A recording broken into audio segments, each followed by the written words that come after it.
क्या आपने कभी आसमान में उड़ते हवाई जहाज के पीछे लंबी सफेद रेखा देखी है? बचपन में हम सबने कभी न कभी यही सोचा होगा कि ये कोई हवाई जहाज नहीं, बल्कि कोई रॉकेट है। और सच कहें तो उस पल हमें यकीन भी हो जाता था।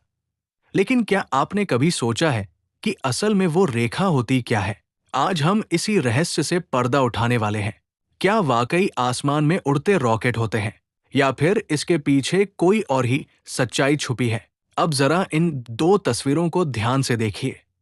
पहली नजर में दोनों बिल्कुल एक जैसी लगती है, लेकिन अगर आप गौर से देखेंगे तो कुछ चौंकाने वाले अंतर नजर आएंगे। पहली तस्वीर में जो सफेद रेखा दिखाई दे रही है, वो हवाई जहाज के पंखों से थोड़ी दूरी पर बन रही है, और ये रेखा सीधे जेट इंजन की दिशा में है।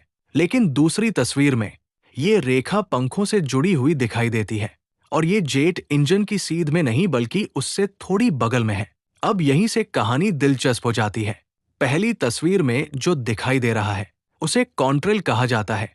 ये धुआं नहीं होता। असल में ये जेट इंजन से निकलने वाली गर्म वाष्प होती है। जब ये वाष्प बहुत ऊंचाई पर ठंडी हवा से मिलती है, तो बर्फ के बेहद छोटे कणों में बदल जाती है, और हमें आसमान में धुएं जैसी लंबी सफेद लकीर दिखाई देती है। यानी जो चीज हमें रहस्यमय लगती है, वो असल में विज्ञान का कमाल है। अब दूसरी तस्वीर पर आइए। यहाँ जो दिखाई दे रहा है, वो सचमुच धुआं जैसा लगता है, और इस बार ये भ्रम नहीं है। दूसरी तस्वीर में हवाई जहाज अपना ईंधन हवा में छोड़ रहा है।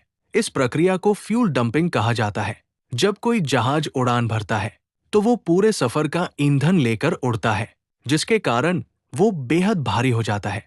इतना भारी कि अगर उड़ान के तुरंत बाद किसी आपात स्थिति में उसे वापस उतरना पड़े, तो वो सुरक्षित रूप से लैंड नहीं कर सकता।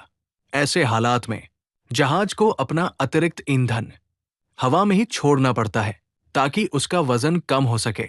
लेकिन ये घटना इतनी दुर्लभ होती है कि मैं पूरे विश्वास के साथ कह सकता हूं कि आपने आज तक जो भी हवाई जहाज के पीछे सफेद लकीरें देखी है, वो लगभग सभी कॉन्ट्रेल ही रही होंगी। तो अगली बार जब आप आसमान में किसी हवाई जहाज के पीछे धुएं जैसी रेखा देखें, तो याद रखिएगा, वो कोई रॉकेट नहीं, बल्कि विज्ञान का एक खामोश रहस्य है। अब शायद आप भी इस रहस्य को समझ चुके होंगे।